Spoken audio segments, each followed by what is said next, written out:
Kikou, c'est Guitou. Je me permets de faire ma première vidéo.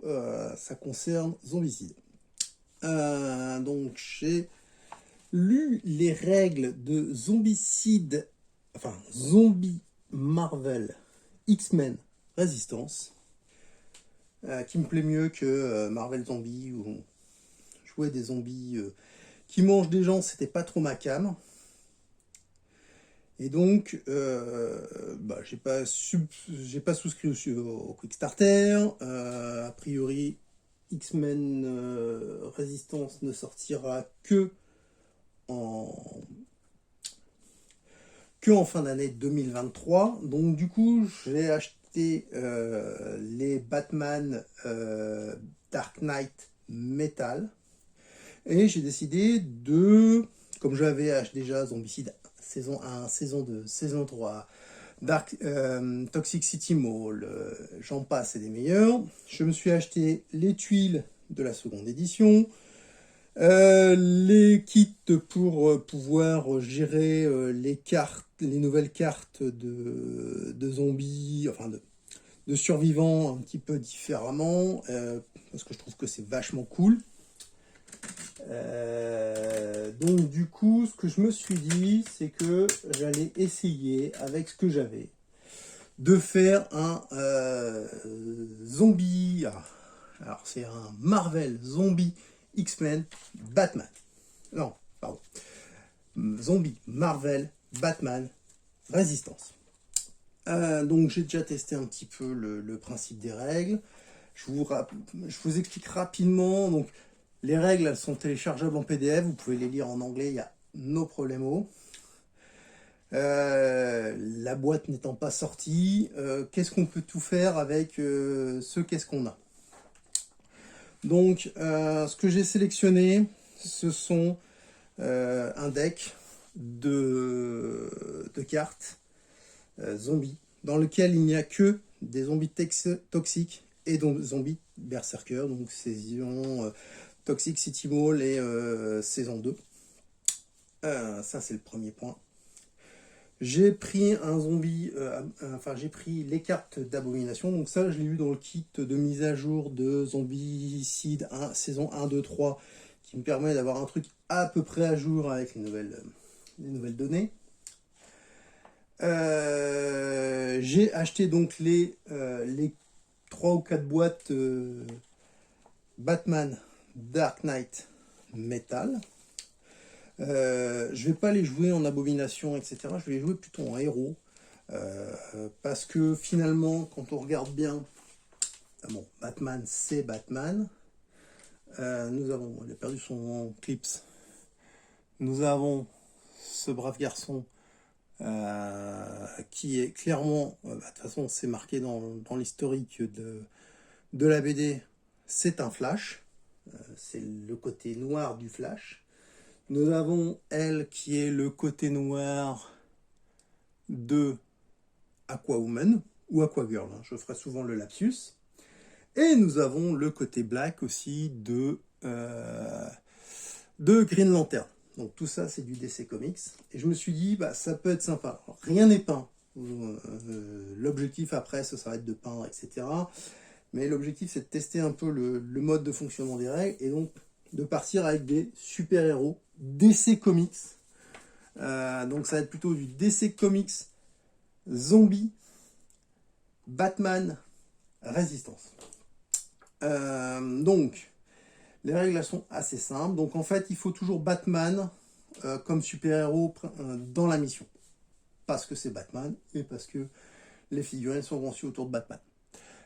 Ensuite, au début de la phase, on commence à les apercevoir là, on sélectionne 3 cartes d'armes qui sont des armes que je pourrais activer à partir du niveau jaune, du niveau orange, voire du niveau rouge, pour lesquelles j'ai accès. Quelles sont ces armes? Ces armes, ce sont les armes en mode ultra rouge que j'ai pu avoir dans les saisons 1, 2 et 3, enfin, principalement 2 et 3.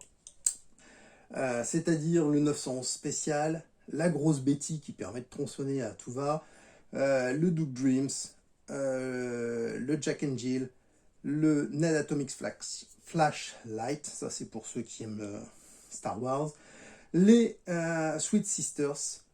Voilà pour l'essentiel. J'ai dû mettre peut-être une batte cloutée, un fusil particulier. Voilà le principe. Il y a un lance-flamme, je crois aussi. En fait, toutes les armes ultra cheatées des saisons 1, 2 et 3, je considère que ce sont des gadgets de Batman. Comme on le voit sur la figue, Batman il commence avec 2 haches dans les mains. J'ai des gros doigts, je suis désolé. Voilà, 2 haches dans les mains. Donc ce que j'ai fait, c'est que je lui mets la Twin Arm, c'est-à-dire 2 hachettes dans les mains. Ce qui fait la touche au corps à corps 2D sur 3+, avec un point de dégâts. Voilà. Ensuite, nous avons les actions groupes qui sont propres à la saison 3, qui remplacent les compagnons. J'aime pas les compagnons. Voilà, les compagnons, c'est pas ma cam. Par contre, je trouvais sympa les cartes d'action groupée. Donc potentiellement, les cartes d'action groupée, on en gagne une quand on chope un objectif. Mais dans ce scénario-là, qui est le scénario M11, normalement, je commence avec 2 compagnons, donc j'ai pris 2 cartes. Alors, le hasard a fait que ce soit toutes les deux en avant, ce qui me permet d'avoir une action de mouvement en avant pour l'ensemble du groupe quand je la déclenche dans ce scénario-là. De même, je ne l'ai pas précisé, tout ce qui est case armes épiques, on va piocher dans les gadgets à Batman, et ça je vais pouvoir le donner à Green Lantern, à Flash, à Aquawoman, ce qui va me permettre d'avoir des héros super cheatés.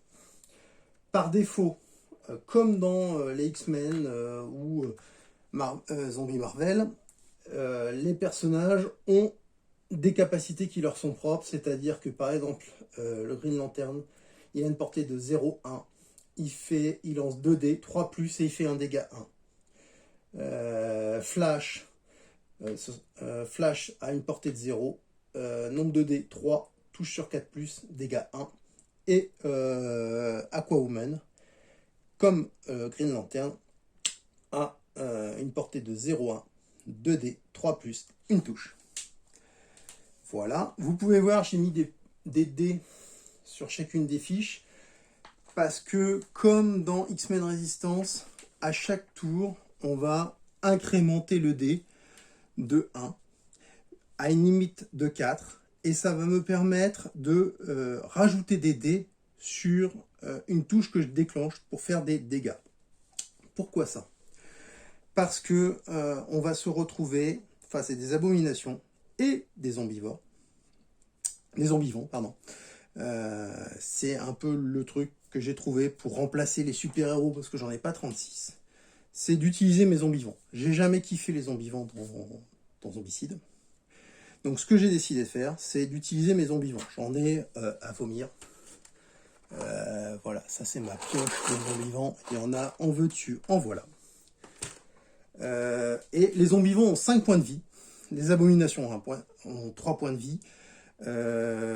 Sauf pour ceux qui sont ici, forcément il y a toujours une exception, c'est Robin. Je me base sur la petite carte de Robin qui dit que ils ont 2 points de vie, et par contre ils ont 3 points d'adrénaline, mais c'est l'exception qui confirme la règle.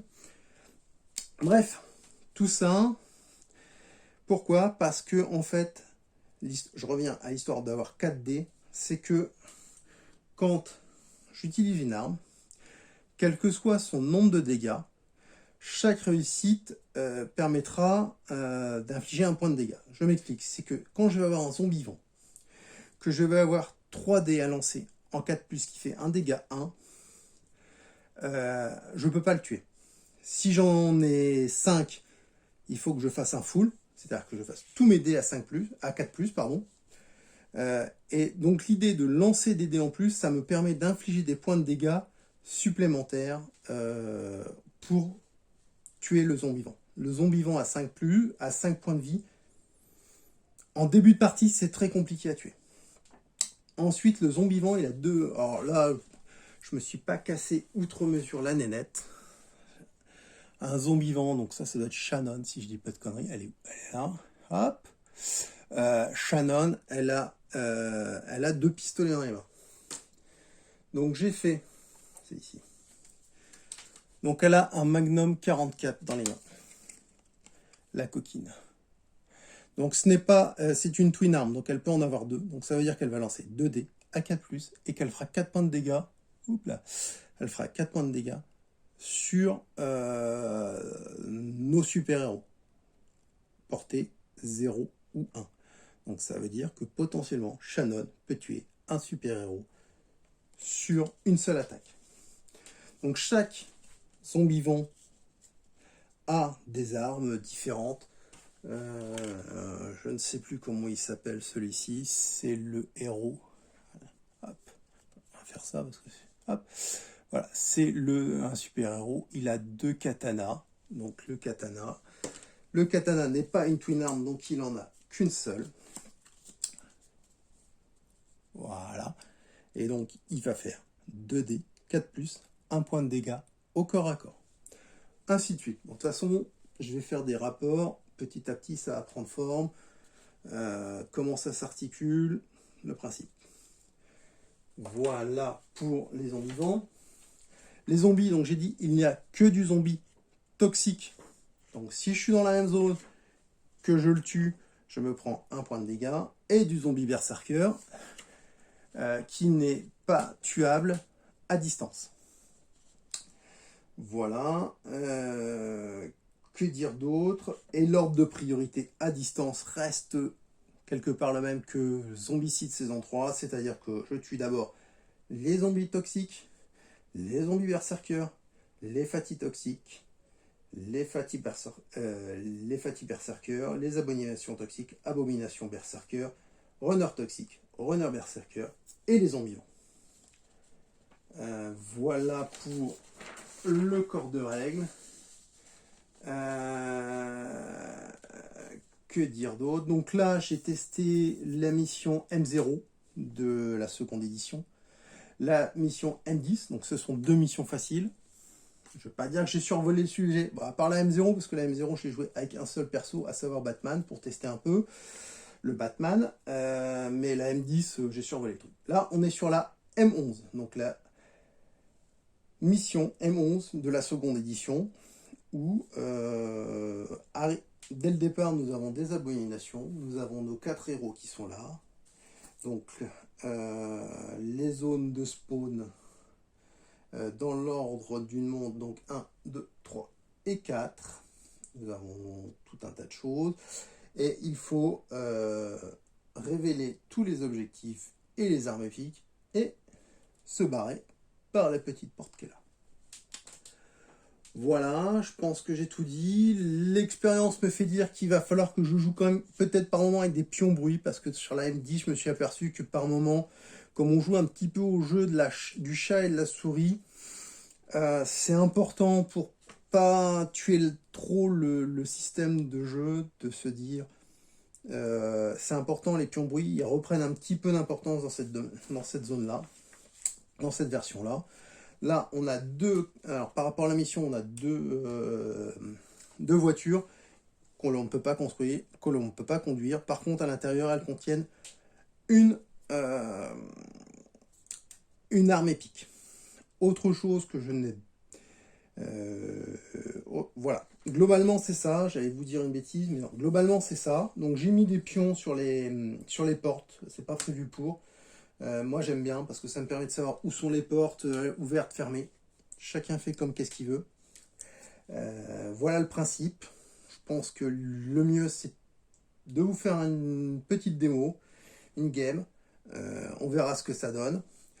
Il y a une abomination, j'ai tiré au hasard et le fait est que sont arrivés les robins. C'est fluff. Tant mieux. On va pouvoir jouer tranquillement à ça. Donc je rappelle, je vais faire une vidéo où je vais vous réexpliquer un petit peu les principes de ce qu'on peut faire dans le scénario, quelles sont les caractéristiques de chaque super-héros, etc., etc. Voilà, j'espère avoir été clair. Je vous remercie. À bientôt.